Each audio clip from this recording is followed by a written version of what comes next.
안녕하십니까. 김재현입니다. 하이데거 근거의 본질에 관하여에 대한 5번째 강의를 시작하도록 하겠습니다. 이 하이데거의 근거의 본질에 관하여라고 하는 글은 크게 4부분으로 이루어져 있죠. 첫 번째로 서론이 있었고요. 두 번째로 이 근거의 문제라고 하는 부분이 있었습니다. 그리고 세 번째로 근거의 본질에 관한 물음의 영역인 초월이 있었는데요. 이 부분이 너무 길어가지고 세 부분으로 나누어서 지금 계속해서 강의를 하고 있습니다. 근데 네 번째가 바로 이제 근거의 본질에 관하여 라고 되어 있죠. 이 세 번째 부분 굉장히 내용이 풍부하고 또 난해하고 이런 부분이죠. 그래서 이 세 번째 부분만 하더라도 세 부분으로 나누어서 지금 하고 있는데 이 첫 번째 부분이 초월과 세계라고 하는 주제로 우리가 다루었고 그 두 번째 부분은 이 세계에 대한 이 철학사라고 할 수 있겠죠. 고대 그리스에서부터 칸트와 그 이후까지 간략하게 언급하는 이 철학의 역사에서 세계를 어떻게 다루었는가에 대한 이야기였고요. 오늘이 세 번째 부분입니다. 그래서 특히 이제 세계 기투와 관련해서 초월과 세계를 다루고 있는 부분이라고 할 수가 있겠습니다. 우리 오늘 내용으로 들어가 보도록 하겠습니다. 고대 그리스 헤라클레이토스에서부터 시작해서 그래 칸트까지 세계의 해석에 대한 철학사적인 고찰을 하고 나서 보니까 코스모스라고 부르기도 했고 문두스라고 부르기도 했던 것이죠. 그리고 이제 벨트라고 부르게 된 코스모스, 문두스, 벨트 이런 세계가 지닌 형이상학적인 본질 이것을 이제 고찰해 보고 나니까 이 세계라고 하는 것이 인간 현존재하고 존재자 전체를 연관지어서 해석할 것을 목표로 삼더라라고 하는 결론에 도달하게 되었다라고 하는 것입니다. 저 고대 그리스에서부터 근대 칸트까지 또 현대까지 살펴보니까 결국에는 세계를 그냥 사물들의 총합이라든지 총체로 보지 않고 이 세계는 인간 현존자하고 밀접하게 연관되어 있었던 것이죠. 그리고 이제 존재자 전체하고 연관되어 있고 그 관련하에서 해석하려고 많이 노력해 왔다는 것입니다.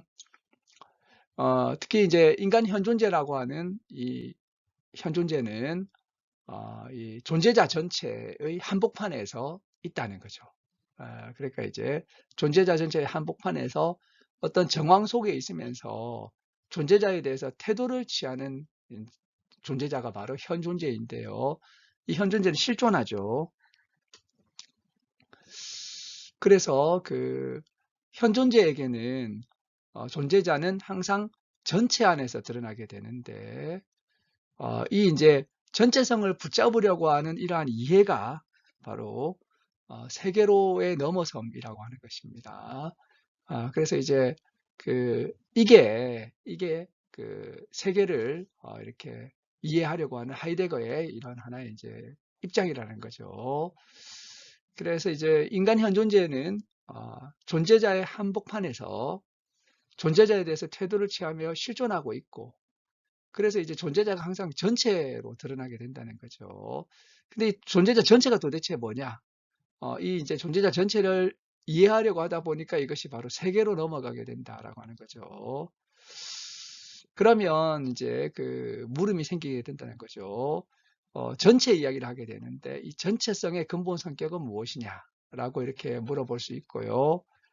그 다음에는 이런 이제 그 세계에 대한 이러한 식의 성격 묘사, 지금까지 설명했던 이런 식의 성격 묘사는 세계 내존재의 내적 가능성을 얼마나 조명할 수 있는가? 세계 내존재의 내적 가능성을 얼마나 조명할 수 있는가라고 하는 이런 두 가지 물음이 발생하게 된다고 하는 것입니다. 자, 우선 전체성 이야기를 하게 됩니다. 전체성으로서의 세계는 존재자가 아니라는 것입니다. 세계는 존재자가 아닙니다. 존재자의 총합도 아니고요. 그런 것을 넘어서 있는 것이죠. 그래서 이제 이 세계라고 하는 것은 현 존재가 어떤 존재자에 대해서 태도를 취할 수 있는 의미를 스스로에게 부여할 수 있는 하나의 기반이라고 하는 거죠. 우리는 세계라고 하는 기반에서 제가 이 컵이 있는데요. 물을 마시기도 하고 컵이 있는데 이 존재자죠. 이 존재자에 대해서 제가 태도를 취할 수 있는 기반은 사실은 세계를 기반으로 해가지고 이 존재자에게 태도를 취하게 된다는 것입니다. 그래서 이 컵의 어떤 이제 의미 부여는 저의 세계하고 연관되어 있는 것이고 세계에 입각해가지고 제가 이 컵을 이렇게 의미 부여하게 된다는 것이죠. 이렇게 되는 것이 사실은 이제 세계라고 하는 것입니다. 그래서 이제 그 현존재의 그 특징이 존재와 시간에서도 우선 실존이라고 하는 것이 있었고요. 그리고 이제 자기 존재인 거죠. 자기 존재. 이런 현존재의 자기성이라고 하는 것이 이제 그 여기에서 논의가 되는데 현존재는 자기로서 존재함이 자신의 재량에 맡겨져 있는 존재로서 이렇게 시간화하게 된다는 거죠. 그래서 이 현존재의 존재는 존재자의 이 현존재라는 존재자의 존재 가능이 문제시 된다는 것입니다. 이런 이야기들은 이제 우리가 존재화 시간에서 많이 이야기된 거죠. 그래서 자기 존재고 어떤 존재가 될지가 굉장히 자기에게 문제가 되는 그런 이제 그 존재자이죠. 그래서 현존재는 자신 때문에 실존하는 방식으로 존재하게 된다. 실존과 자기 존재 문제, 이것은 존재화 시간 앞부분에서 많이 이야기가 된 거죠. 우선 이 컵이라고 하는 것은 자체 존재지 자기 존재는 아니잖아요. 우리 현존재가 바로 이제 자기 존재죠. 그리고 현존재는 실존하게 되는 거죠. 실존한다는 것은 나의 존재 가능이 문제가 되고 나의 존재함이 문제가 되는 그런 이제 그 가능 존재이자 존재 가능으로서의 현존재와 연관되어 있는 부분이죠. 그래서 이제 자기 존재가 문제가 되는 현존재, 실존 이런 이야기를 하면서 그런데 이제 그렇게 해서 내 존재가 어떻게 될 것인가, 어떤 가능성 가지고 있는가 이런 것들이 문제가 되는 것이 바로 우리 현존재인데 그러한 이제 현존재의 존재 방식하고 이 컵의 존재 방식이 완전히 다른 거죠. 이 컵에게는 그런 것이 없는 것이죠. 이런 면은 이제 현존재의 자기성이라고 불렀고 우리가 이제 그런 부분에 있어서는 존재화 시간에서 많이 논의되었다고 할 수가 있겠습니다. 그리고 이제 세계라고 하는 것은 이 현존재에게 있어서 때문에의 성격을 갖는다는 거죠. 뭐뭐 때문에 이걸 이제 우리가 보름 빌렌이라고 하죠. 보름 빌렌. 궁극 목적이라고도 할 수 있죠. 궁극 목적. 어떤 분이 이걸 이제 궁극 목적이라고 하는 거죠. 그래서 우리가 이제 그 망치 가지고 세계 이야기를 할 때 존재와 시간에서 이 궁극 목적에 대해서 이야기를 많이 했던 것을 볼 수 있습니다. 그래서 세계는 이런 이제 뭐뭐 때문에라고 하는 궁극 목적을 갖게 되는 거죠. 그리고 현존재가 그것 때문에 실존하는 궁극 목적은 사실은 현존재 자신이라고 하는 것입니다. 그래서 자기성하고 세계라고 하는 것은 굉장히 그 깊은 연관을 가지고 있는 것이고요. 이 세계라고 하는 것은 본질적으로 현존재하고 연관되어 있다고 할 수가 있겠습니다. 그래서 이제 자기와 세계라고 하는 것은 굉장히 연관되어 있고 이런 것들을 이제 현존재 관련적이라고 세계에 대해서 이야기할 수 있는 근거가 된다라고 하는 것입니다. 자, 그러면 현존재가 자기 때문에 실존한다라고 할 때, 야, 이거는 뭐 이기적이라는 말이냐, 도가론적인 그런 주장이냐, 이렇게 이제 그 비판이 나올 수가 있다는 거죠. 야, 참, 하이데거가 생각하는 현존재는 너무 이기적이야. 이런 이제 그 오해를 해가지고, 그런데 사실 봐봐라. 그 우리 사회 속에서 사는 사람들을 보면 타인을 위해서 희생하거나 공동체를 위해서 자신이 희생한 사람도 있지 않느냐. 그러니까 하이데거 말은 맞지 않다라고 하는 반발이 생길 수 있다는 거죠. 그래서 이제 이 현존재가 자기 때문에 실존한다는 말은 그런 이제 차원을 이야기하는 것은 아니라는 거죠. 이 자기성이라고 하는 것은 세계와 관련된 것이지 너와 관련된 것도 아니고요. 성적으로도 남성, 여성 이런 것과 무관하게 중립적이라고 하는 거죠. 그래서 이제 이런 부분이 이제 그 굉장히 오늘날 이런 이제 하이데거와 이런 이제 그 성과 관련된 부분에 있어서 현 존재가 성에 있어서 중립적이라고 하는 부분이 굉장히 이제 주목을 받게 되고 논란이 되고 있는 것을 볼 수 있다는 것입니다. 이런 부분은 젠더 연구와 관련해 가지고 굉장히 관심의 초점이 되고 논문도 나오고 있는 것으로 알려져 있습니다. 자, 그래서 지금까지 이런 이야기를 듣고 보면 세계가 도대체 어떤 것일까? 세계의 존재론적 위상은 무엇일까? 이런 이제 궁금증이 생기게 된다는 거죠. 자, 우선 지금까지 이야기를 정리하게 되면 세계는 존재자가 아니라고 하는 점이 굉장히 중요하죠. 세계는 존재자가 아닙니다. 그리고 세계는 현존재 관련적이고 현존재에 귀속하는 그 무엇이라고 하는 거죠. 그래서 이제 그 세계는 굉장히 현존재 관련적이다. 근데 세계는 이제 어떻게 보면 주관적으로 보이지만 이 말은 주관적으로 보인다는 말은 현존재 귀속적이지만 그러나 주관의 내면에 속하는 것은 아니라는 것입니다. 그래서 이제 동일한 근거에서 현존재는 객관적이지도 않습니다. 그래서 이제 여기서 이제 주관적이다 이렇게 이제 기록된 것은 그런 우리가 흔히 말하는 주관적이다, 객관적이다 이런 말이 아니라 현존재 귀속적이라고 하는 의미입니다. 현존재 귀속적이고 그래서 이제 주관적이지도 객관적이지도 않다는 것이 보다 정확한 이야기가 될 것입니다. 자, 그러면 세계는 현존재의 뭐뭐 때문에 이건 아까도 말씀드린 것처럼 이것은 궁극 목적인 것이죠. 그때마다의 전체성으로, 궁극 목적의 전체성으로 현존재 자신이 현존재 앞으로 가져오는 것으로서의 이제 세계의 성격이 있다고 하는 것이죠. 그럼 이게 도대체 뭐냐? 현존재가 자신의 궁극 목적의 전체성으로서 자신이 늘 자신 앞으로 가져오는 이 세계, 이 세계는 이렇게 이제 현존재의 이러한 그 자신 앞으로 가져오는 활동하고 연관이 되게 되는데 이것은 하나의 기투라고 하는 것이죠. 세계는 기투와 연관되기 때문에 세계 기투라는 말을 쓰는 거죠. 그래서 이 말은 현존재가 존재자의 항복판에서 현존재의 가능성을 근원적으로 기투하는 활동이 되기 때문에 이것을 바로 세계 기투라고 부르고요. 이 세계 기투라고 하는 것을 하이데거는 뭐라고 부르냐면 위버 브루프이기도 하다는 것이죠. 엔트 브루프이기도 하지만 바로 위버 브루프이기도 하다. 바로 위로 기투한다는 거죠. 이 이제 위로 기투하는 것은 어디 위로 기투하느냐 바로 존재자 위로 기투한다는 의미에서 위버 브루프라고 하는 말을 쓰고 있다는 것입니다. 그리고 이렇게 기투하면서 위로 던지는 활동에서 현존재의 존재가 시간화하게 된다라고 하는 이야기를 하고요. 이 사건이 바로 뭐냐? 세계 내 존재라는 거죠. 인데어 벨트샤인. 이게 존재와 시간에서 많이 이야기되었는데 이 근거의 본질에 관하여에서는 조금 다른 각도로 이야기를 하면서 동일한 세계 내 존재 이야기를 하는 것을 볼 수 있다는 거죠.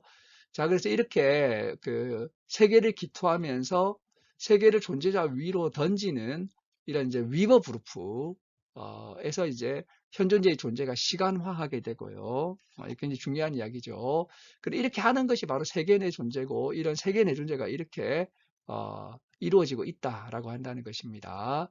자, 그래서 이제 초월의 의미가 또다시 이렇게 새로운 문장으로 설명이 되죠. 현존재가 초월한다는 것은 현존재가 세계 형성적이라고 하는 것을 의미한다는 것입니다. 그래서 현존재가 세계를 발생하게끔 하고 이 세계를 통해 자신에게 근원적인 상을 부여하게 된다는 거죠. 이 상이 명백하게 드러나진 않지만 모든 드러난 존재자의 전형으로서 기능하게 된다라고 이렇게 하이데거는 이야기하고 있다는 것입니다. 자, 그래서 이런 것이 없으면 이런 세계로 진입하지 못하면 존재자는 드러날 수 없다는 거죠. 그래서 존재자가 세계 진입을 하게 되어야지 존재자는 드러나게 된다는 거죠. 그래서 세계 진입보다 세계 기투가 먼저인 것이죠. 가장 넓은 의미에서의 자연인 존재자는 세계 안으로 진입할 기회를 맞지 못하면 드러날 수 없다는 것입니다. 그렇기 때문에 존재자가 세계로 진입하는 것에 대해서 언급하고 있는 거죠. 그래서 이 세계 진입이라고 하는 것은 존재자에게서 발생하는 사건이 아니라 존재자와 더불어 발생하는 어떤 것이 된다는 것입니다. 그래서 이제 이런 과정을 통해 가지고 존재자가 된다는 거죠. 만약에 세계로 진입하지 못하게 되면 존재자는 이렇게 발생할 수가 없다는 것이죠. 우리가 지금 만나는 모든 존재자는 바로 이런 세계라는 것 안에서 이렇게 이제 드러나게 되는 거죠. 그래서 이것을 세계 내부 존재자라고 부르는 것입니다. 세계 밖에서 이렇게 나오는 것은 아닌 것이죠. 그래서 이렇게 이제 실존하는 자로서 초월하는 현존재의 실존함, 이 이제 결국에는 이러한 이제 발생을 가능하게 한다라고 하는 거죠. 자, 그래서 우선 존재자가 현존재의 시간화의 방식에 따라서 존재하게 될 때만, 이 시간화가 가능한 것은 세계 기투가 되어야지 시간화가 가능하다고 앞에서 이야기를 했던 거죠. 그래서 이제 그렇게 될 때만 존재자의 세계 진입의 시간과 날짜도 성립하게 된다는 것입니다. 그래서 현존재의 시간화가 우선인 것이죠. 현존재의 시간화가 있을 때 존재자의 세계 진입의 시간과 날짜도 성립하게 된다는 것입니다. 제가 보기에는 굉장히 중요한 어떤 이제 단초라고 생각이 됩니다. 현존재의 시간화가 우선이 되고 그때 이제 존재자의 시간도 성립하게 된다라고 하는 이야기를 하고 있는 거죠. 그리고 세계 내존재의 성격을 지닌 현존재가 존재자 안으로 침입할 때만 존재자가 드러날 가능성도 성립된다는 거죠. 그래서 이제 이런 방식으로 이제 한편으로는 존재자가 세계로 진입하는 것이고, 이 동일한 사건이 현존재가 존재자 안으로 침입하는 사건인 것이고, 이렇게 될 때 존재자가 드러나게 된다라고 할 수가 있겠습니다. 이런 이야기들을 종합해 보면 현존재가 자신의 궁극 목적, 뭐뭐 때문에 라고 하는 것으로 세계를 기투하게 될 때, 그때 비로소 이 존재자가 성립될 수 있다라고 하는 것을 하이데거가 이야기하고 있다는 것입니다. 자, 여기까지 이야기를 하면서 사실은 세계화 초월이라고 하는 것이 상당 부분 좀 설명이 되었죠. 상당 부분 설명이 되었습니다. 하이데거가 생각하는 이런 이제 초월이라고 하는 것은 그 전에 있었던 초월 철학, 선험 철학, 혹은 초월론적 철학 이런 거하고 조금 성격이 다르다는 사실을 우리가 여기에서 확인할 수가 있습니다. 그리고 나서 하이데거는 플라톤의 아가톤에 대해서 이야기를 하게 되는데, 이 아가톤이라고 하는 것은 이제 선의조선,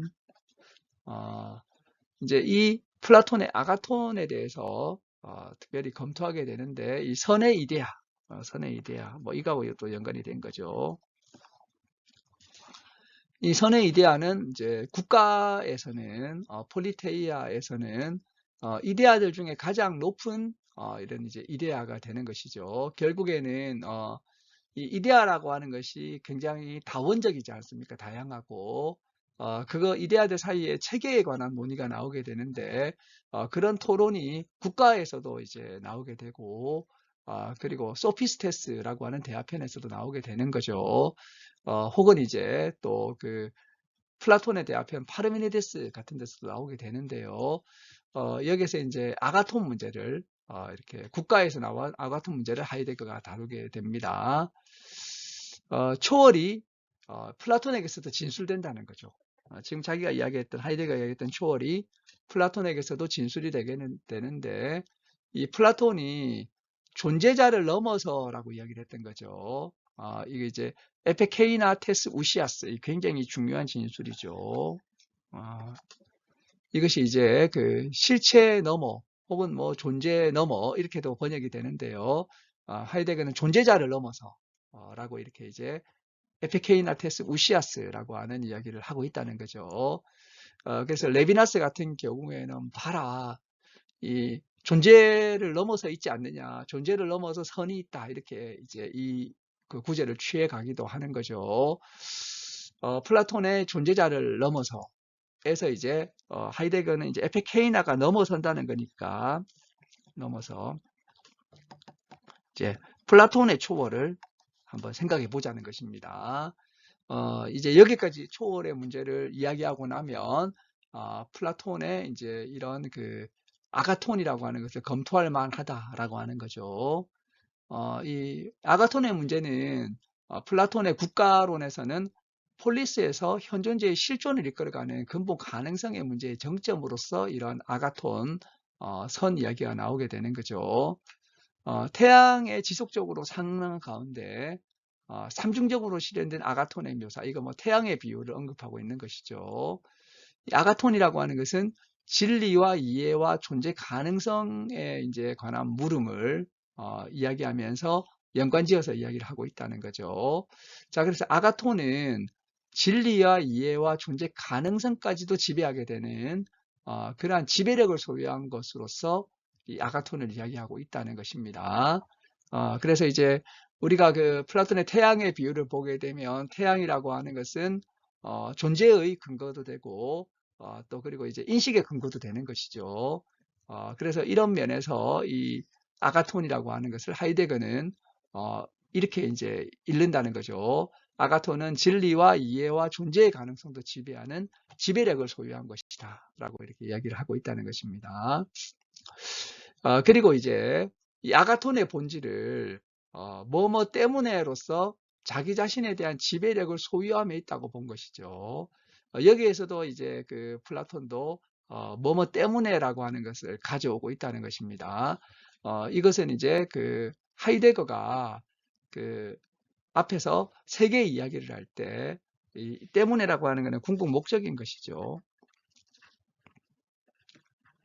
목적으로 가져온 것을 이제 그 하이데거가 이 플라톤의 국가론에서 선의 이데아를 보게 되니까 이것이 바로 이제 궁극 목적을 가지고 있다라는 거죠. 그래서 자기 자신에 대한 지배력을 소유하더라는 것이죠.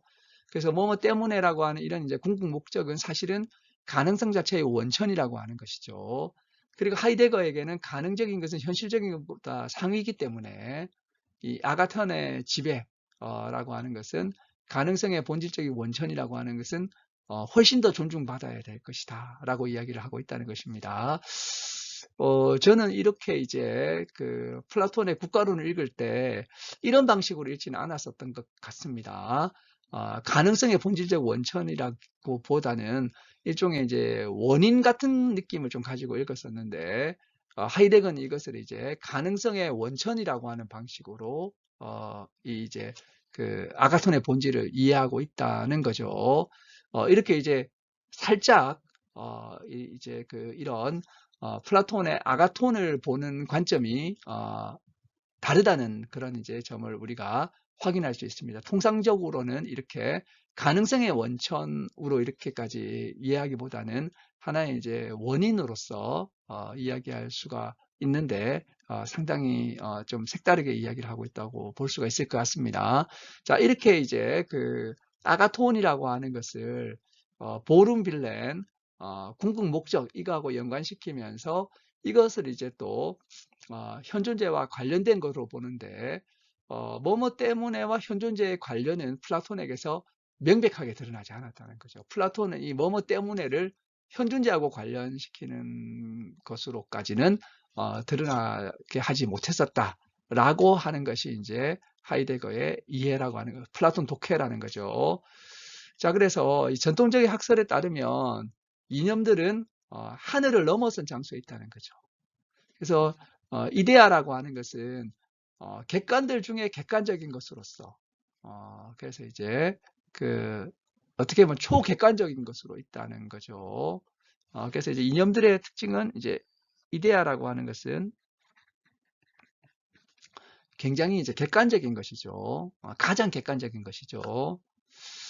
이렇게 이제 하다 보니까 이런 전통학설에서는 이 때문에가 1차적인 세계 성격으로 제시되지도 않고 이런 이제 이 뭐뭇의 저편에 이게 이제 에피케이나죠. 뭐뭐 에피케이나라고 하는 것도 현존제의 초월로 이해되지 않았다는 것입니다. 그래서 이것이 이제 그 플라톤의 이런 이제 그 학설에 있어서 그 후대 사람들이 이걸 받아들이게 될 때 굉장히 이 그 이념들의 초월, 이데아의 초월을 이런 현존재의 초월로 이렇게 명백하게 인식하지 못했다는 거죠.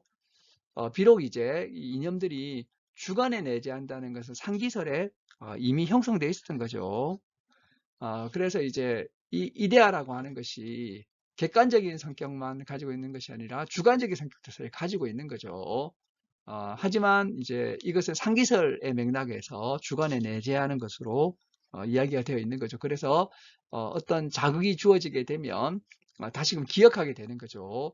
이런 상기설에 관한 이야기는 이제 메논 대화편에서 특히 잘 나타나 있죠. 자, 그래서 이런 이제 측면들을 고려하게 되면 세계라고 하는 것은 현존재의 저편에 앞서 부여되어 있고 또 이제 현존재 자신 안에서 스스로를 형성하고 있다니 주관 이제 이것은 저편에라고 하는 것은 이제 넘어서 있다는 것이죠. 그래서 이제 이런 그 관점에서 이 플라톤의 이데아론을 새롭게 들여다보면 특히 이제 이 아가톤이라고 하는 것은 이데아들 중에 이데아인 것이죠. 이념들은 객관보다 더 객관적인 것이고 주관보다 더 주관적인 것이다. 이 객관보다 더 객관적이라고 하는 것은 하늘을 넘어선 장소로서 가장 객관적이라고 할 수 있고 심지어 이 에페케이나테스 우시아스라고 하는 것은 존재자를 넘어서 있다는 거죠. 존재자를 넘어서 있다는 것으로서 굉장히 초월적인 그런 의미의 초월인 거죠. 그래서 객관보다 더 객관적으로 초월되어 있고 또 주관보다 더 주관적인 것이라고 하는 것은 상기설에 의해서 이런 이제 주관의 인식과 의식으로부터 초월해 있다가 나타나게 되는 것이죠. 그래서 이렇게 이제 그 세계에 대한 현존재의 관련도 이런 태도에서 노예인 이것은 이제 이런 그 인식 작용을 말하는 것이죠. 이때 하이데거는 이것을 이제 그 인식과 사유를 이성으로 해석하게 되고 그래서 초월적 이상이라고 하는 이런 이제 객관적인 것은 원본적 직관이라고 하는 이런 이성과 노예인과 서로 병행하게 된다는 점을 이야기하면서 결국에는 이제 플라톤이 말하는 초월이라고 하는 것이 사실은 상당히 하이데거 자신의 구도로서도 설명될 수 있는 부분을 가지고 있다는 거죠. 하지만 이제 이 플라톤이 하이데거처럼 이렇게 이제 그 초월을 이야기하지는 않았던 것이죠. 그래서 이제 이런 플라톤과의 이런 이제 그 대결을 통해 가지고 하이데거 자신의 이런 그 세계와 이런 자기, 초월 이런 문제에 대한 이야기를 여기에서 하고 있다고 볼 수가 있을 것 같습니다. 하지만 하이데거 자신의 이런 구도는 플라톤을 새롭게 조명하는 데 굉장히 도움이 된다는 거죠. 그래서 에페케이나테스 우시아스라고 하는 이런 이제 일종의 초월이죠. 이것도 이 초월을 플라톤이 말한 초월이 도대체 어떤 것일까? 에 대해서 이제 이해를 가능하게 하고 그리고 한편으로는 상기설이 있다는 것이죠. 그래서 이데아라고 하는 것은 객관적인 것보다 더 객관적이고 주관적인 것보다 더 주관적인 것이고 이러한 의미에서의 초월이고 하이데거하고 상당히 이렇게 그 가까이 있다라고 이렇게 생각할 수 있을 것 같습니다. 자, 그러면 플라톤의 이데아를 통해서 이런 이제 초월이라고 하는 것이 객관적인 것보다 더 객관적이고 주관적인 것보다 더 주관적이고 이렇게 이제 되어 있다면 우리는 이런 초월을 어떻게 개연해야 되는가? 결국에는 이와 관련해서 하이데거는 주관성을 존재론적으로 해석해야 된다라고 이야기를 하고 있다는 거죠. 그래서 주관성이라고 하는 것을 주관주의로 넘어가자는 말은 아니고요. 이 주관성을 존재론적으로 해석해야 된다라고 이야기를 하고 있다는 것입니다. 우선 하이데거는 이러한 상황에서 초월이라고 하는 것을 객관적인 것을 도피해서는 개연되거나 파악될 수 없다고 본다는 거죠. 그래서 이런 의미에서 객관주의를 거부하고 있고요. 오히려 이제 주관의 주관성에 관해서 존재론적 해석을 통해서 한 걸음 더 깊게 들어갈 때에만 초월이 개연되고 파악될 수 있다라고 이야기를 하고 있다는 것입니다. 근데 이제 초월의 이런 이제 그 문제와 관련해서 주관의 주관성에 대한 존재론적 해석을 하자고 하는데 이것은 뭐 주관주의로 넘어가자는 것이냐? 그건 아니라는 거죠. 이것은 객관주의나 주관주의 둘 다 아닙니다. 우선 객관주의는 거부하는 것이고요. 객관적인 것으로의 도피를 통해서 개연되거나 파악될 수는 없다는 것입니다. 또한 이제 그와 더불어서 주관주의와도 대립된다는 거죠. 그래서 이제 주관의 주관성에 대한 존재론적 해석을 하자는 것이 주관주의로 넘어가자는 일은 아니라는 것입니다. 오히려 이 주관의 주관성에 대해서 존재론적으로 더 심층적으로 해석하게 될 때 이 초월이 개연되고 파악될 수 있다라고 이야기를 하고 있습니다. 네, 여기까지 이 하이데거가 이 근거의 본질에 관해서 우리가 이해하려면 초월로 이렇게 이제 들어가야 된다는, 초월의 영역으로 들어가야 된다는 이야기를 하기 위해서 근거의 본질에 관한 물음의 영역으로서의 초월 이야기를 했었습니다. 우리가 이 이제 초월에 대한 이야기까지 이해를 하게 되면, 세계와 초월 이런 이야기를 하게 되면 이제 진짜 이 근거의 본질에 관하여라고 하는 제목으로 하이데거가 말하고자 하는 그런 이야기를 들을 수 있는 단계까지 오게 된 거죠. 그래서 여기까지 좀 이렇게 우리가 따라가야지 하이데거가 진짜 말하고자 하는 이 근거의 본질에 관한 이야기를 드디어 우리가 들을 수 있다고 생각이 됩니다. 네, 오늘 우리가 여기까지 하고 우리 다음에 이런 이제 근거의 본질에 관한 물음의 영역으로 초월을 마무리하고 다음에 근거의 본질에 관하여라고 하는 진정한 하이데거의 이야기를 들어볼 수 있을 것 같다고 생각이 됩니다. 네, 오늘 영상은 여기서 마치겠습니다. 긴 시간 잘 들으셔서 감사합니다. 감사합니다.